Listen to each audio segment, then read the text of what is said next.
नमस्कार. आजच्या या खास विश्लेषणात आपल्या सर्वांचं स्वागत आहे. इंटरनेटच्या जगात वावरताना आपण सगळेच अशा एखाद्या तरी क्रिएटरला नक्कीच फॉलो करत असतो ज्याचा चेहरा आपण आजवर कधीच पाहिलेला नसतो, बरोबर ना?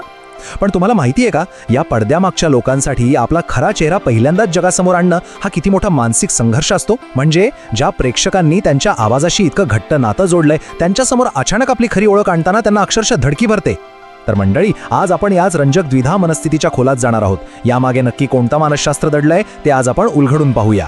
ही द्विधा मनस्थिती नक्की काय असते हे समजून घेण्यासाठी आपण रेडिटवरच्या r/letsplay या अत्यंत लोकप्रिय थ्रेडची मदत घेऊया. तिथे एका फेसलेस म्हणजे चेहरा न दाखवणाऱ्या PNG ट्यूबरने पहिल्यांदाच कॅमेरा वापरण्याबद्दलची आपली भीती बोलून दाखवली होती.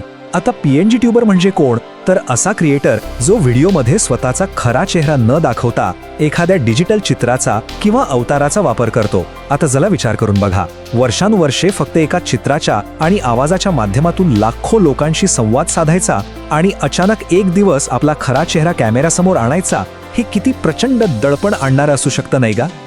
याच थ्रेडवर टेक्निकल स्ट्रेच 6203 नावाच्या एका युजरने त्यांची अगदी प्रामाणिक भीती व्यक्त केली आहे. ते म्हणतात, मला सर्वात जास्त भीती या गोष्टीची वाटतेय की प्रेक्षकांना ज्या प्रतिमेची सवय झाली आहे तसा मी प्रत्यक्ष दिसणार नाही आणि यामुळे त्यांना कुठेतरी धक्का बसेल. खरंच विचार करण्यासारखी गोष्ट आहे ही. प्रत्येकाच्या मनात आपल्या आवडत्या क्रिएटरची एक विशिष्ट छवी तयार झालेली असते आणि जर आपला खरा चेहरा पाहून प्रेक्षकांचा भ्रमनिरास झाला तर वर्षानुवर्षे उभी केलेली ती परिपूर्ण प्रतिमा एका क्षणात तुटून पडेल, हीच धास्ती या क्रिएटर्सना आतून खात असते. आणि बरं का, हे दडपण फक्त एकाच क्रिएटरपुरतं मर्यादित नाहीये. हायोरवान या दुसऱ्या क्रिएटरची ही प्रतिक्रिया बघा. ते नुकतेच फेसलेसवरून फेसकॅमकडे वळलेत आणि ते उघडपणे मान्य करतात की हा बदल प्रचंड मानसिक दडपण आणणार आहे. ते म्हणतात, जे प्रेक्षक मला आजवर फक्त एक PNG म्हणून ओळखतात त्यांना कदाचित माझा चेहरा पाहून मोठा धक्का बसेल. साहजिकच आहे, इतकी वर्ष मेहनत करून उभी केलेली स्वतःची ओळख कुठेतरी संकटात येईल की काय, हीच भीती अशा अनेक क्रिएटर्सची झोप उडवते. पण आता इथे थांबून आपण एका अत्यंत महत्त्वाच्या प्रश्नावर विचार करायला हवा. तो म्हणजे इंटरनेटवरच्या या अनोळखी व्यक्तींबद्दल प्रेक्षकांना मुळात इतकी काळजी का वाटते? म्हणजे मध्ये एक साधी स्क्रीन असताना आणि खऱ्या आयुष्यात एकमेकांना कधी भेटलेला नसताना हा डिजिटल बंध इतका शक्तिशाली कसा काय बनतो? आतापर्यंत आपण क्रिएटरची चिंता पाहिली, पण आता जरा प्रेक्षकांच्या मानसिकतेकडे वळूया. या पडद्यामागच्या अदृश्य नात्यांचं नेमकं विज्ञान काय आहे ते आता आपण समजून घेऊया. या रहस्यमय बंधांना समजून घ्यायचं असेल तर सिडनी रेनॉल्ड्स यांच्या लुइजियाना स्टेट युनिव्हर्सिटीमधील संशोधनाचा संदर्भ घेणं अत्यंत गरजेचं आहे. त्यांनी एका संकल्पनेची अतिशय अचूक व्याख्या केली आहे. शैक्षणिक भाषेत याला पॅरासोशल नातेसंबंध किंवा पॅरासोशल रिलेशनशिप्स असं म्हणतात. एकदम सोप्या भाषेत सांगायचं तर हे असं एकतर्फी आणि दीर्घकालीन नातं असतं जिथे तुम्ही म्हणजे प्रेक्षक आपला मौल्यवान वेळ, मेहनत आणि भावनिक ऊर्जा अशा एका इंटरनेटवरच्या व्यक्तीवर खर्च करता ज्याला तुमच्या अस्तित्वाची साधी कल्पनाही नसते. थोडक्यात काय, तर आपण अशा व्यक्तीला आपला अगदी जवळचा मित्र मानून बसतो ज्याला आपण या जगात आहोत हे सुद्धा माहीत नसतं. आणि LSU मधील या संशोधनातून हे स्पष्ट होतं की हे बंध काही आपोआप तयार होत नाही. आजच्या काळातले इन्फ्लुएन्सर्स हे अदृश्य बंध अत्यंत जाणीवपूर्वक निर्माण करतात आणि ते वेळोवेळी वाढवतात सुद्धा. तुम्हाला ऐकून आश्चर्य वाटेल, पण आजचं हे संपूर्ण इन्फ्लुएन्सर मॉडेल आणि त्यांची एवढी मोठी लोकप्रियता ही पूर्णपणे याच अदृश्य पण मजबूत नात्यांवर उभी आहे. इथे प्रत्यक्ष संवादापेक्षा ही जी एकतर्फी ओढ असते ना, तोच या पूर्ण अर्थव्यवस्थेचा आणि प्रसिद्धीचा मुख्य पाया आहे. आता हे थोडे जड वाटणारे शैक्षणिक शब्द आपण जरा सोपे करून पाहूया. इथे दोन गोष्टी आहेत. एकीकडे असतो पॅरासोशल संवाद, जो एक खूपच अल्पकालीन अनुभव आहे. म्हणजे आपण जेव्हा एखादा व्हिडिओ पाहत असतो तेव्हा जणू काही ती व्यक्ती स्क्रीनवरून थेट आपल्याशीच बोलतीये असा तो एक क्षणिक भास असतो. पण दुसरीकडे असतात ते पॅरासोशल नातेसंबंध, आणि हा काळानुसार हळूहळू तयार होणारा अत्यंत दीर्घकालीन आणि टिकून राहणारा असा भावनिक बंध असतो. संवाद हा फक्त एका क्षणाचा अनुभव आहे, पण नातं हा मात्र एक खोलवर रुजलेला भावनिक प्रवास आहे. मग हे बंध नेमके कसे आणि का तयार होतात? याची काही अगदी स्पष्ट कारणं आहेत, जसं की वाढता एकाकीपणा, लाईव्ह चॅटसारखा थेट संवाद, आणि यातलं सर्वात मोठं आणि महत्त्वाचं हत्यार म्हणजे क्रिएटर्सनी स्वतःबद्दल केलेली वैयक्तिक माहितीची देवाणघेवाण, ज्याला आपण सेल्फ डिस्क्लोजर म्हणतो.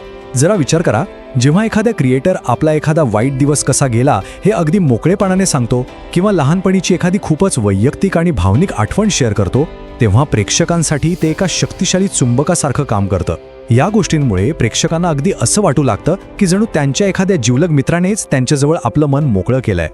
आणि या सगळ्या प्रक्रियेतूनच निर्माण होतो तो सोशल सरोगेट नावाचा एक प्रचंड प्रभावी मानसिक परिणाम. बघा, आजच्या या धावपळीच्या आणि बऱ्याचदा एकाकी जगात हे इंटरनेटवरचे क्रिएटर्स अक्षरशः आपल्या खऱ्या मित्रांची किंवा कुटुंबाची जागा घेऊ लागतात. ते एक प्रकारे आपले सामाजिक पर्याय बनतात.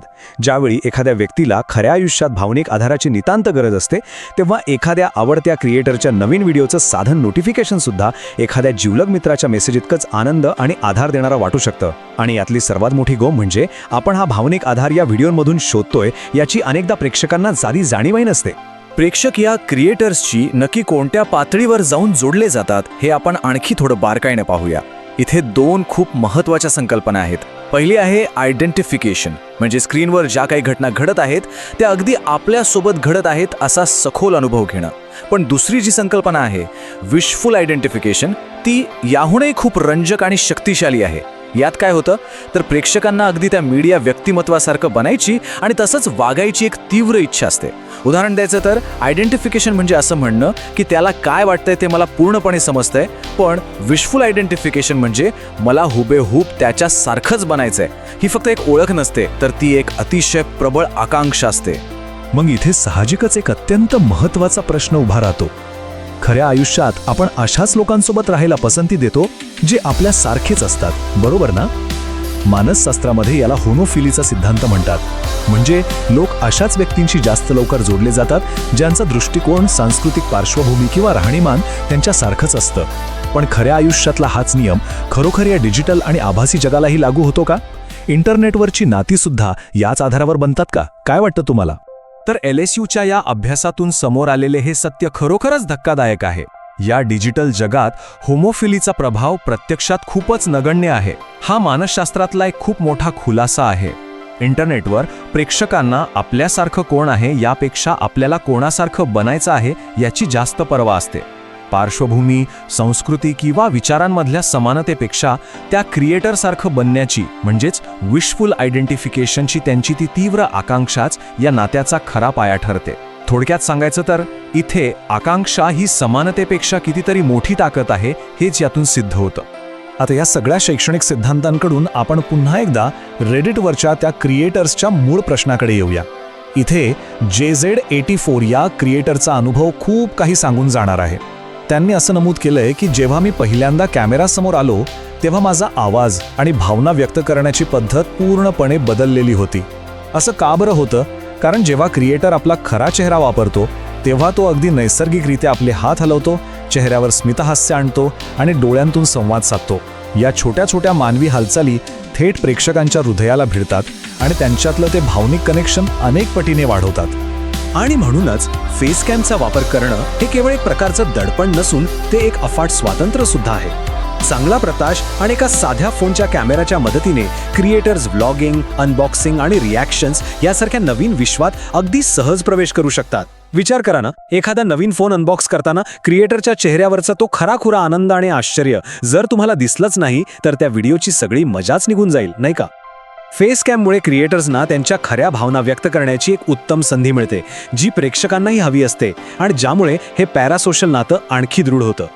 शेवटी या प्रचंड दडपणाखाली असलेल्या नवख्या क्रिएटरसाठी स्क्वॉलिडस स्नेक यांनी दिलेला हा मोलाचा सल्ला नक्कीच पाहण्यासारखा आहे. ते अत्यंत सोप्या शब्दात सांगतात की अतिविचार करणं थांबवा. यूट्यूबवर तुम्ही कसे दिसता याची लोकांना फारशी पर्वा नसते. जर त्यांना तुमच्याशी जोडलं जायचं असेल तर त्याचं कारण म्हणजे तुम्ही जे बोलताय ते त्यांना आवडत असतं. किती खरंय ना? हा शक्तिशाली डिजिटल बंध केवळ एका स्थिर आणि निर्जीव PNG चित्रावर उभा नसतो, तर तो क्रिएटरचे विचार, त्याची व्यक्त होण्याची पद्धत, त्याचा संवाद आणि सर्वात महत्त्वाचं म्हणजे त्याने दाखवलेली सहानुभूती यावर भक्कमपणे उभा असतो.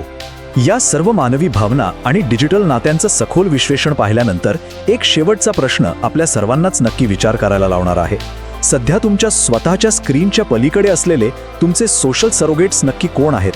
अशा कोणकोणत्या इंटरनेटवरच्या व्यक्ती आहेत ज्यांच्याशी तुम्ही नकळत असे घट्ट भावनिक धागे जोडलेत? आपल्या स्वतःच्या डिजिटल सवयी आणि आपण दररोज ज्या अदृश्य नातेसंबंधांचा एक भाग बनत आहोत त्यावर आज नक्की विचार करा.